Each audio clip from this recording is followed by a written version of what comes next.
Hello students, welcome back to my channel. If you are new to my channel, then please subscribe to the channel and press bell icon also, so that new video notification reach you first. Students, today we will do lesson 5 of English of class 8th. Our national symbols, हमारे राष्ट्रीय चिन्ह.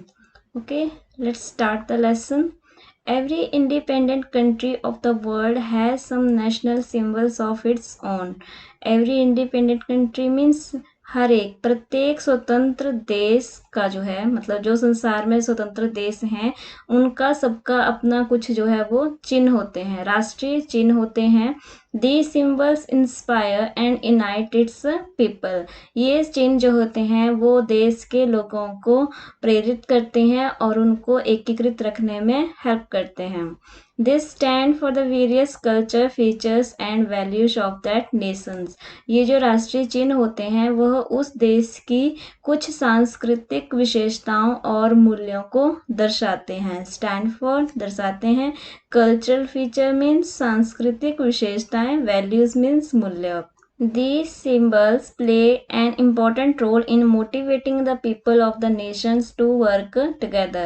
ये जो हमारे चिन्ह होते हैं, राष्ट्रीय चिन्ह होते हैं, वह किसी देश के लोगों को मोटिवेट करने में इम्पोर्टेंट रोल प्ले करते हैं, जिससे क्या होता है जो लोग होते हैं उस राष्ट्र के वो एकीकृत होकर इकट्ठा होकर काम करें. ठीक है, मतलब लोगों को एकीकृत होकर काम करने के लिए मोटिवेट करने के लिए ये सिंबल इम्पोर्टेंट रोल प्ले करते हैं. They constantly remind the people of their great culture and national values. राष्ट्रीय चिन्ह जो होते हैं वह उस देश के लोगों को उनके महान संस्कृति और राष्ट्रीय मूल्यों को कॉन्स्टेंटली लगातार जो है उनको याद दिलाते रहते हैं. The national symbols of our country are. Here are some national symbols of our country. First is our national flag, हमारा राष्ट्रीय झंडा. Second is our national emblem, हमारा राष्ट्रीय प्रतीक, हमारा राष्ट्रीय चिन्ह. Third is our national anthem, हमारा राष्ट्रीय गान. Fourth is our national song, हमारा राष्ट्रीय गीत. Fifth is our national animal, हमारा राष्ट्रीय पशु. Sixth is our national bird, हमारा राष्ट्रीय पक्षी. Seventh is our national flower, हमारा राष्ट्रीय फूल. First of all, we will discuss about our national flag. Our national flag is called the तिरंगा और the tricolor. हमारा राष्ट्रीय झंडा जो है उसको तिरंगा कहते हैं या ट्राइकलर का कहते हैं. ठीक है, 3 रंग का. It has 3 colors. इसमें 3 कलर्स हैं, saffron, white and green. saffron होता है केसरिया, white सफेद and green हरा. The saffron is at the top. जो केसरिया कलर है वो सबसे ऊपर है, टॉप पर है. The green is at the bottom. और जो हरा रंग है वो झंडे में सबसे नीचे है. Between the saffron and the green there is the white colour. मतलब बिटवीन होता है बीच में. सैफरॉन और ग्रीन केसरिया और हरे कलर के बीच में वाइट कलर है. In the middle of the white part there is a navy blue wheel with 24 spokes. झंडे का जो सफेद भाग है उसके मध्य में एक नेवी ब्लू कलर का एक पहिया है जिसमें कि 24 स्पोक्स हैं, 24 तीलियां हैं. We call it the Ashok Chakra, और हम इसे अशोक चक्र कहते हैं. ठीक है, इस पिक्चर को देखिए, हमारा जो है वो नेशनल फ्लैग है. सबसे ऊपर सैफरॉन कलर है, मिडल में जो है वो वाइट है और लास्ट में ग्रीन है. और ये जो बीच में व्हील दिख रहा है इसी को हम अशोक चक्र कहते हैं. इसका कलर नेवी ब्लू होता है और इसमें 24 स्पोक्स होते हैं, 24 तिलियां होती हैं. Okay, let's continue the lesson. The saffron colour of our flag stands for courage and sacrifice. जो सैफरॉन कलर है, जो केसरिया रंग है हमारे झंडे का, वह साहस और त्याग को दर्शाता है. सैक्रिफाइस होता है त्याग, बलिदान, और करेज होता है साहस. इस तरह केसरिया रंग हमारे साहस और त्याग को दर्शाता है. The white colour stands for the truth and peace. जो वाइट कलर है, सफ़ेद रंग है, वह सत्य और शांति को दर्शाता है। The green stands for fertility and prosperity. जो हरा रंग है वह हमारी उर्वरता और उन्नति को दर्शाता है। फर्टिलिटी होती है उर्वरता मतलब उपजाऊपन, और प्रॉस्पेरिटी होता है उन्नति। The wheel stand for peaceful change. और जो पहिया है, जो व्हील है, जो चक्र है बीच में, वो क्या दर्शाता है? शांतिपूर्ण बदलाव को दर्शाता है। It is a symbol of a ancient culture also. यह हमारे प्राचीन संस्कृति का भी प्रतीक है। Thus, a tricolor is a symbol of peace, progress and hope for the future. इस तरह से हमारा जो तिरंगा है वो किस किस का प्रतीक है? शांति, उन्नति और भविष्य के लिए जो हमारी होप है उसका प्रतीक है। It fills us with pride. यह हमें गर्व से भर देता है। It reminds us of the great sacrifices of those who got us our freedom। यह हमें उन महान बलिदानियों के बारे में भी याद दिलाता है जिन्होंने हमारे लिए स्वतंत्रता प्राप्त की। We salute our national flag. हम अपने राष्ट्रीय झंडे को सलाम करते हैं। We salute our great freedom fighters. हम अपने महान स्वतंत्रता सेनानियों को भी सलाम करते हैं। Now we will discuss our national symbol second, our national emblem। ठीक है, हमारा राष्ट्रीय प्रतीक चिन्ह। Our national emblem is a replica, a very great and exact copy of the capital top or head of Ashok's pillar at Sarnath. ये जो हमारा राष्ट्रीय प्रतीक है वो एक रेप्लिका है। रेप्लिका होता है एग्जैक्ट कॉपी, मतलब एक प्रारूप है, एक प्रतिलिपि है। किसकी? Ashoka pillar at Sarnath. अशोक का जो पिलर है सारनाथ में, उसके जो टॉप है उसका ही एक प्रतिरूप है। It was at Sarnath that Lord Buddha deliver his first sermon after his enlightenment. ठीक है, इट वॉज एट सारनाथ मतलब यह वही जगह है सारनाथ जहाँ पे भगवान बुद्ध ने अपना पहला उपदेश दिया था। आफ्टर हिज एनलाइटमेंट मतलब अपने ज्ञान प्रबोधन होने के बाद। ठीक है, ज्ञान प्राप्ति के बाद जो है उन्होंने अपना पहला उपदेश सारनाथ पे ही दिया था, और वहीं पे अशोक ने अपना पिलर जो है वो लगाया है। और उसके पिलर के ऊपर जो टॉप वाला पार्ट है वही हमारे देश का राष्ट्रीय चिन्ह है। ठीक है, ये जो आपको पीछे दिखाया गया था यही जो है वो अशोक के पिलर का टॉप जो है पार्ट है, और यही जो है इंडिया का नेशनल एम्बलम भी है, जिसको आप हर एक गवर्नमेंट डॉक्यूमेंट के ऊपर जो है वो देख सकते हो। Let's continue the lesson. Our national emblem has two part. हमारे जो राष्ट्रीय प्रतीक चिन्ह है उसके दो हिस्से हैं, the top and the base मतलब ऊपर का ऊपरी हिस्सा और एक इसका आधार है। The top has 4 lines sitting back to back with their faces in different direction. ठीक है, टॉप वाले पार्ट में क्या है? 4 लाइन है, 4 शेर हैं। सिटिंग बैक टू बैक मतलब बैठे हुए हैं बैक टू बैक, उनकी पीठें आपस में जो है वो मिली हुई हैं। With their faces in different direction, और उनके जो फेस हैं वो चारों के चारों जो फेस हैं वो डिफरेंट डायरेक्शन में हैं। The base has a horse on the left. और जो बेस है उसके लेफ्ट में एक हॉर्स है। A wheel in the middle, और बीच में एक व्हील है, पहिया है। And a bull on the right, और उसके राइट साइड में क्या है? बुल है। आप यहाँ पे देख सकते हो, यहाँ पे आपको ये 4 लाइन्स दिख जाएंगे।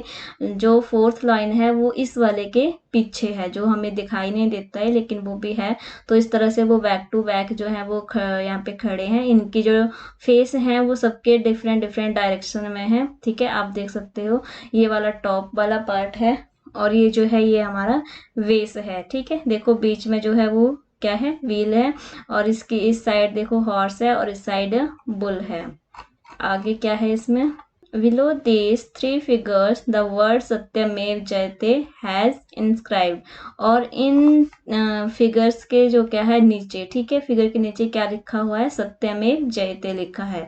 Truth alone trials. ठीक है, जो मतलब सत्य है उसकी हमेशा विजय होती है। ट्रायम्स होता है विजय होना।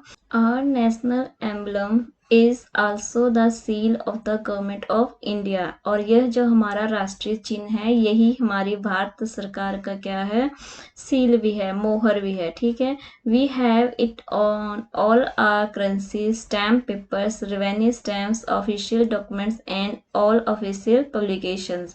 और हम इस चिन्ह को जो है हर जगह देख सकते हैं। कहाँ कहाँ पे, करेंसी, जो भी हमारे रुपीज हैं, जो भी हमारे नोट्स हैं, ठीक है, करेंसी हैं, उसके ऊपर देख सकते हैं। जो स्टैम्प पेपर्स होते हैं उसके ऊपर इसका जो मोहर सील लगी रहती है। रिवेन्यू स्टैम्प्स होते हैं, हमारे जो ऑफिशियल डॉक्यूमेंट्स होते हैं, और अन्य जो भी पब्लिकेशंस होती हैं, जो भी प्रकाशन होता है ऑफिशियल, उसके ऊपर भी यह जो सील होती है वो आप देख सकते हो। It was adopted by the Government of India on 26 जनवरी 1950। और इस चिन्ह को कब अपनाया गया था भारत सरकार द्वारा, 26 जनवरी 1950 को। और यही वह दिन था 26 जनवरी जब भारत का जो संविधान है वो देश में लागू किया गया था। और इस दिन को जो ही हम रिपब्लिक डे के रूप में मनाते हैं। Next symbol is our national anthem, हमारा राष्ट्रीय गान, जन गण मन, is a song that is highly melodious and deeply meaningful। ये जो हमारा राष्ट्रीय एंथम है, हमारा जो राष्ट्रीय गान है, वह एक ऐसा संगीत है जो कि बहुत ही ज़्यादा मेलोडियस है, मेलोडियस होता है, मधुर है, और बहुत ही जो है वो अर्थपूर्ण है। It was written and composed by Rabindranath Tagore. और इसको रविंद्रनाथ टैगोर जी ने ही लिखा था और इसका संगीत भी दिया था। He was a great poet and was awarded the Nobel Prize for Literature in 1913। वह एक महान कवि थे और उनको 1913 में साहित्य के लिए नोबेल प्राइज भी मिला था। Our national anthem is sung on all ceremonial occasion। और जो हमारा राष्ट्रीय गान है वो हमारे हर एक ओकेजन के ऊपर गाया जाता है। It is also sung at the time of morning prayers in our educational institution। और यह हमारे शैक्षणिक संस्थाओं में जो हमारी प्रातःकालीन प्रार्थना होती है उस टाइम भी इसको गाया जाता है। It gives the message of peace, patience, tolerance and national unity. यह जो हमारा राष्ट्रीय गान है वह शांति, धैर्य, सहनशीलता और राष्ट्रीय एकता का संदेश देता है। We should stand at attention when the national anthem is being played और संग। जब भी हमारा राष्ट्रीय गान बजाया जाए या गाया जाए तो हमें अटेंशन पोजीशन में खड़े हो जाना है। Our next symbol is our national song, हमारा राष्ट्रीय गीत Vande Mataram. Vande Mataram was written by Bankim Chandra Chatterjee. Vande Mataram को किसने लिखा था, बंकिम चंद्र चटर्जी ने। The song is in the form of a son's respectful homage to his motherland। और यह जो सॉन्ग है, जो वंदे मातरम है, वह एक बेटे की तरफ से उसके मदरलैंड के लिए, उसके देश के लिए एक सम्मान पूर्वक श्रद्धा के रूप में है। During the struggle for India's freedom, this song was a source of great inspiration for our great freedom fighters। During the struggle for India's freedom मतलब भारत के स्वतंत्रता संग्राम के दौरान यह जो गीत था वंदे मातरम, वह हमारे फ्रीडम फाइटर के लिए बहुत ही ज़्यादा प्रेरणा का स्रोत था, सोर्स होता है, स्रोत। आर नेशनल एनिमल, हमारा राष्ट्रीय पशु या जानवर क्या है। Our national animal is the tiger. और हमारा नेशनल एनिमल क्या है, tiger. This animal is a symbol of grace, strength, agility and fearlessness. यह जानवर निडरता, चुस्ती, शक्ति और सुंदरता का प्रतीक है। Since November 1972, the tiger has been adopted as a national animal। और कब से, नवंबर 1972 से टाइगर को भारत का जो है वो राष्ट्रीय एनिमल, नेशनल एनिमल के रूप में उसको अपनाया गया है। Next symbol is our national bird, हमारा राष्ट्रीय पक्षी। Our national bird is the peacock, हमारा राष्ट्रीय पक्षी पिकॉक है, मोर है। This bird is deeply loved for its lovely and colourful plumage and for its graceful dance. और यह पक्षी किस चीज़ के लिए जाना जाता है? It's deeply loved for its lovely, क्यों? क्योंकि इसके जो प्लमेज होते हैं, जो इसके पंख होते हैं, ठीक है, वो कैसे हैं? बहुत ही प्यारे हैं और बहुत ही सुंदर हैं, कलरफुल हैं, बहुत ही रंग बिरंगे जो इसके पंख हैं उसके लिए। और किसके लिए? फॉर इट्स ग्रेसफुल डांस, और ये जो बहुत ही सुंदर डांस करता है उसके लिए ये पक्षी जो है वो बहुत ही ज़्यादा प्यारा है, प्यारा लगता है और जाना जाता है। Since 1963 it has been adopted as our national bird. 1963 से इस पक्षी को हमारा राष्ट्रीय पक्षी के रूप में अपनाया गया है। The hunting of the peacock and of the tiger has now been banned. क्यों? अब क्या है, जो हंटिंग है पिकॉक और टाइगर की, जो पिकॉक और टाइगर का जो शिकार है उसके ऊपर अब बैन लगा दिया गया है, प्रतिबंध लगा दिया गया है। अब इनका शिकार कोई नहीं कर सकता है, अगर कोई ऐसा करता है तो उसको कानून के तहत जो है वो सजा भी दी जाती है। Next symbol is our national flower. Our national flower is the lotus. हमारा राष्ट्रीय पुष्प, हमारा राष्ट्रीय जो फूल है वो क्या है? कमल का फूल है। This lovely flower symbolises purity and righteousness. यह जो फ्लावर है, यह जो फूल है वो किसको दर्शाता है? हमारी पवित्रता और धार्मिकता को दर्शाता है। Many Hindu gods and goddesses are shown holding this flower और सीटेड ऑन इट। बहुत सारे हिंदू देव और देवता, बहुत सारे हिंदू देव और जो देवी हैं वो कैसे दर्शाए गए हैं, दिखाए गए हैं? उन्होंने या तो इस फ्लावर को अपने इस फूल को अपने हाथ में पकड़ा है या इसके ऊपर बैठे हुए हैं। आप देख सकते हो जो हमारी गॉडेस लक्ष्मी है वो जो है वो कमल के फूल के ऊपर ही विराजमान रहती हैं, ठीक है। और जो हमारे जितने भी देव या देवी हैं उन्होंने इसको अपने हाथ में पकड़ा हुआ होता है। The grace and beauty of this flower is unmatched. और इस फूल की जो सुंदरता है वो जो है वो अनमैच है, मतलब उसकी तुलना किसी और से नहीं की जा सकती है। All these national symbols play a vital role in our life. ये हमारे सारे जो राष्ट्रीय चिन्ह हैं वो हमारे जीवन में एक महत्वपूर्ण रोल जो है वो अदा करते हैं। They inspire us to remain united. ये हमें एकीकृत रहने के लिए इंस्पायर करते हैं, प्रेरित करते हैं। यूनाइटेड होता है मतलब एकता के साथ रहना। They encourage us to uphold the great traditions and values of our culture.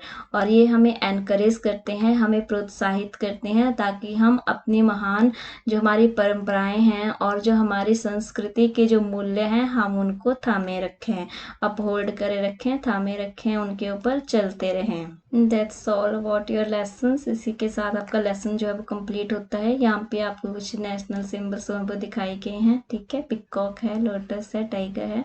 यहाँ पे आपको कुछ न्यू वर्ड्स भी हैं और उनका जो है यूज़ भी दिया गया है सेंटेंसेस में, वो भी हम थोड़ा सा देख लेते हैं। फर्स्ट वर्ड इज इंडिपेंडेंट, होता है स्वतंत्र। हैविंग इट्स ओन गवर्नमेंट, मतलब ऐसा कोई देश जिसकी कि अपनी सरकार होती है। इसका आपको यूज़ भी बना के दिया गया है, सेंटेंस बना के दिया गया है। India became an independent country in 1947। जो भारत है वो 1947 में जो है वो एक स्वतंत्र देश बन गया। Second is motivate. मोटिवेट होता है प्रेरित करना। To make somebody want to do something, किसी भी इंसान को जो है कुछ करने के लिए उसको तैयार करना। She is very good at motivating her students. Teacher के बारे में बताया गया कि वो बहुत ही अच्छे अपने स्टूडेंट्स को मोटिवेट करने के बारे में। Third is inspire, to give somebody the desire to do well, ठीक है। ये भी सेम ही है, इसका मतलब भी प्रेरित करना ही होता है, किसी को मतलब कुछ करने के लिए उसमें इच्छा जागृत करना।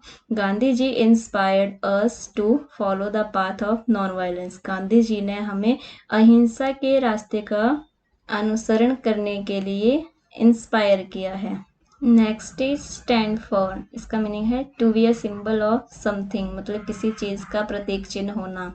The white colour in a flag stands for peace and truth. जो हमारे झंडे में वाइट कलर है वह शांति और सत्य के लिए, सत्य को दर्शाता है। फिफ्थ इज सिंबल, सिंबल होता है चिन्ह, a sign that has a fixed meaning, ऐसा कोई चिन्ह जिसका कि एक मीनिंग होता है। The red colour is a symbol of danger, जो रेड कलर होता है वो डेंजर का सिंबल होता है, खतरे का निशान होता है। नेक्स्ट इज प्रोग्रेस, प्रोग्रेस होता है उन्नति, द प्रोसेस ऑफ इम्प्रूविंग और डेवलपिंग, ठीक है, मतलब कि विकास या फिर सुधार की प्रोसेस, प्रक्रिया, मतलब उन्नति, विकास। India has made a great progress since independence, Bharat ने स्वतंत्रता के बाद से काफ़ी उन्नति की है। Next is revenue, money that a government receives through taxes, revenue होता है हमारे देश में, जैसे कि सरकार जो भी टैक्सेस के द्वारा जो पैसा इकट्ठा करती है उसी को रिवेन्यू कहते हैं। There has been a shortfall in government revenues this year, ठीक है, इस साल क्या है कि जो देश का जो सरकार का जो रिवेन्यू है उसमें बहुत ही ज़्यादा शॉर्टफॉल हुआ है, उसमें गिरावट आई है। Next is document, an official paper that can be used as proof, ठीक है, ऐसा कोई दस्तावेज जिसको हम प्रूफ के रूप में यूज कर सकते हैं। You will have to produce all this documents in the court, तुम्हें ये सारे डॉक्यूमेंट्स कोर्ट में पेश करने पड़ेंगे। Ninth, the last one is plumage, the feathers covering a bird's body, मतलब प्लमेज होते हैं पक्षी के पंख जो कि उसकी पूरी बॉडी को कवर करे रखते हैं। The peacock has a lovely plumage, जो पिकॉक है उसके बहुत ही प्यारे पंख होते हैं। इसके साथ आपके न्यू वर्ड्स भी कवर हो जाते हैं। नेक्स्ट आपकी एक्सरसाइज है जो कि हम नेक्स्ट वीडियो में करेंगे। I hope this video will help you to understand the lesson very well. If you find this video useful then please like, share and comment. If you are new to my channel then please subscribe to the channel and press bell icon also. Thank you for watching this video.